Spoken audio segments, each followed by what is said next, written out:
Je viens de la frontière avec l'Éthiopie. Avant, on élevait des animaux, surtout des chèvres. À cause de la sécheresse, j'ai perdu toutes mes bêtes. Il y avait aussi des combats entre clans. Alors, on a décidé de quitter cette région pour être plus en sécurité et on est arrivé ici. Sarah est arrivée il y a 3 mois dans le camp de Halabokat, près de la ville de Galkayo, au Puntland, en Somalie.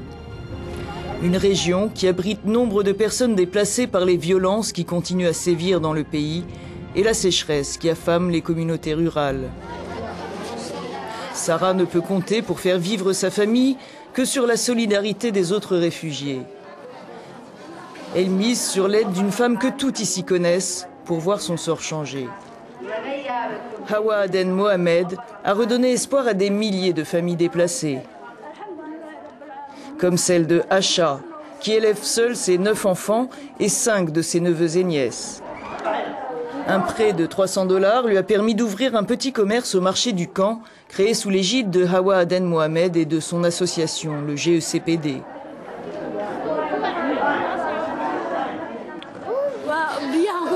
Mes affaires vont bien comparé à avant, lorsque je n'avais personne pour m'aider. Avant, je devais mendier pour trouver de quoi acheter un verre d'eau. Aujourd'hui, grâce à Dieu, je peux m'acheter mes légumes, ma nourriture et tout ce dont j'ai besoin. L'association lui a aussi permis d'apprendre à lire et à écrire et de scolariser plusieurs de ses enfants et neveux. Donner aux femmes l'accès à l'éducation et au développement, c'est le combat quotidien de celle que tous ici appellent Mama Hawa, lauréate de la distinction Nansen pour les réfugiés de l'ONU. S'installer dans le marché, c'est gratuit pour elles. Mais dans l'après-midi, c'est un must, c'est une obligation. Elles doivent aller à l'école dans des classes d'alphabétisation. C'est une condition que nous avons posée. Comment pouvez-vous vous émanciper si vous n'êtes pas instruite, si vous ne pouvez pas vraiment analyser les choses? Quand vous êtes analphabète, bien sûr, vous êtes capable de penser, vous pouvez parler, vous rendre compte de ce qui ne va pas ou de ce qui est juste. Mais vous n'êtes pas vraiment au niveau où vous pouvez vraiment discuter à armes égales, où vous pouvez exiger vos droits.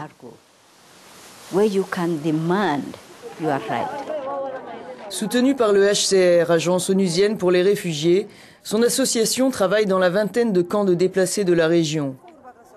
Nous ne pourrons voir que celui d'Alabokat, le plus développé et sécurisé. Territoire semi-autonome habituellement calme, le Puntland qui abrite également des milices armées et plusieurs repères de pirates, est cette semaine-là sous état d'alerte. Des affrontements entre pirates et militaires ont fait plusieurs morts lors de notre visite, et de récents kidnappings limitent nos déplacements, placés sous escorte. Nous ne serons autorisés à passer que peu de temps au siège du GECPD, centre éducatif de Galkayo pour la paix et le développement situé au cœur de la ville. Une association créée en 1999, quand Hawa Aden Mohamed, réfugiée au Kenya, décide de revenir prêter main forte aux femmes de son pays. Un engagement ancien. Chargée des femmes au ministère de l'Éducation dans les années 80, elle fondera ensuite plusieurs ONG en faveur des femmes. La guerre civile la contraint à s'exiler au Canada. Elle rentre en 1995 pour s'installer dans le sud du pays, d'où elle est de nouveau chassée par les guerres de clans. Lorsqu'elle arrive à Galkayo, ses idées d'émancipation féminine heurtent les traditions.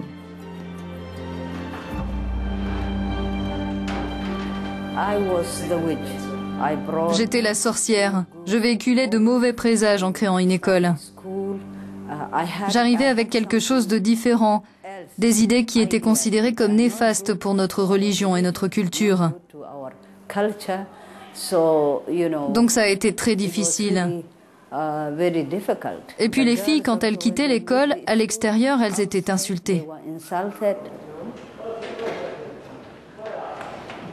À force de détermination, celle que l'on appelait aussi Pantalon et son équipe sont parvenues en 10 ans à ouvrir 12 écoles primaires et secondaires pour filles, une pour garçons, des centres d'hébergement, un centre de loisirs et l'unique bibliothèque de la ville.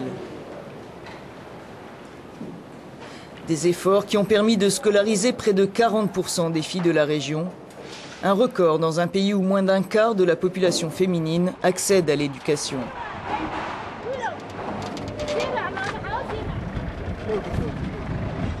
Le centre offre aussi aux femmes et jeunes filles vivant dans les camps de déplacés des formations professionnelles.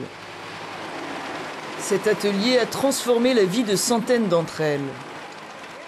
On y fabrique des protections périodiques réutilisables, dits kits sanitaires ou kits de la dignité. C'est vraiment un kit de la dignité, parce que c'est humiliant quand on voit le sang s'écouler. Avant que l'on commence la production, les filles n'allaient pas à l'école à cause de ça. Elles ne veulent pas y aller quand elles saignent. Elles utilisaient des plantes, des feuilles d'arbres, du papier journal. Maintenant, elles utilisent leur kit de protection. Et rien ne s'en échappe. Elles peuvent le laver. Ça a vraiment changé leur vie. La production des kits rachetés par le HCR et distribués dans les camps fait aussi vivre des familles entières. Avec ce que je gagne ici, je peux payer les factures et aussi pour l'éducation des enfants de mes frères et sœurs. Et j'ai de quoi couvrir mes propres besoins. Éloigné de la ville et des camps, l'atelier offre aussi un peu de sécurité aux jeunes filles, confrontées chaque jour à la violence. Avant de commencer ce travail, je récupérais des bouts de cates tombés par terre pour les revendre. Je vendais aussi de l'eau de pluie. Le peu d'argent que je gagnais en faisant ça, des hommes me l'ont volé. Ils me l'ont arraché de force. C'était risqué. Et après avoir pris mon argent, ils me suivaient. Ils abusaient de moi. Ils voulaient me violer.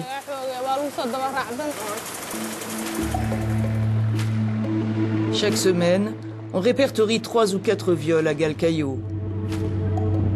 La violence envers les femmes, dans un état de non-droit où l'impunité fait souvent loi, est un défi majeur pour Hawa Aden Mohamed.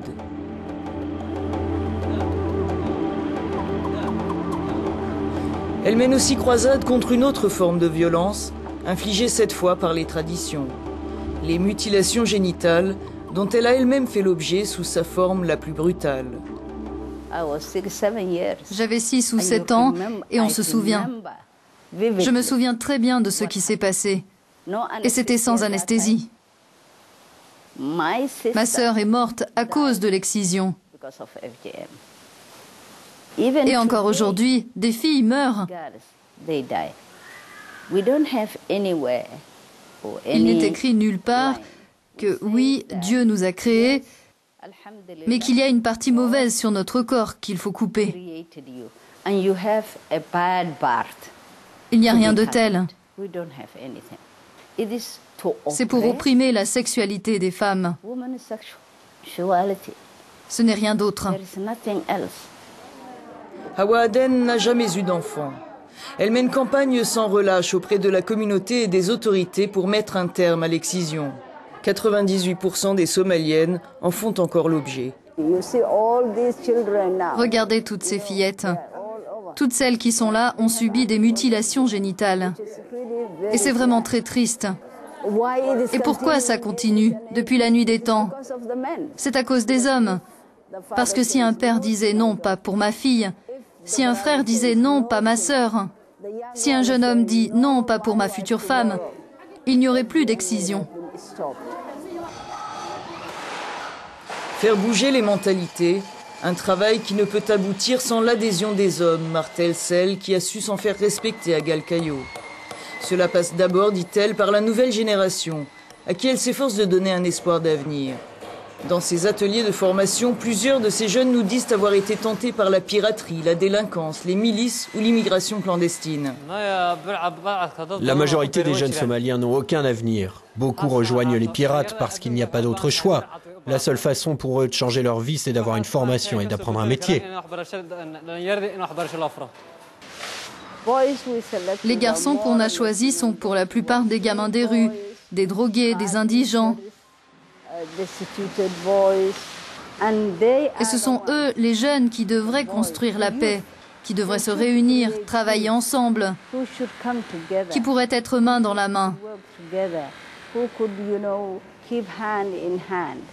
Si on ne sauve pas ces jeunes, alors on va perdre une génération de plus.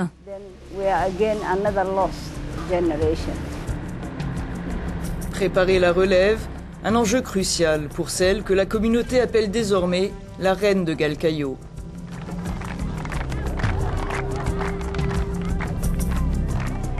Hawa Aden a organisé ce jour-là des matchs de foot et de basket entre jeunes de différents camps de déplacés dans le stade de son association, rare lieu de mixité à Galkayo. Des rencontres qui, aux yeux de tous, sont aussi un vecteur de paix entre clans et communautés parfois antagonistes, et un facteur d'intégration des déplacés dans la communauté d'accueil.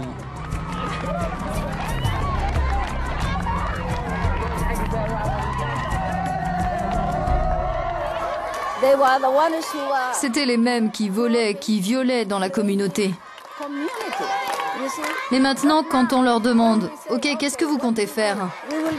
Ils disent « On va protéger nos sœurs, on va protéger nos voisins, on va défendre nos mères. » Et on voit la communauté se ressouder. Au bout du tunnel, il y a de l'espoir. C'est la fin de cette édition somalienne de Women and War. Retrouvez-nous le mois prochain au Cambodge.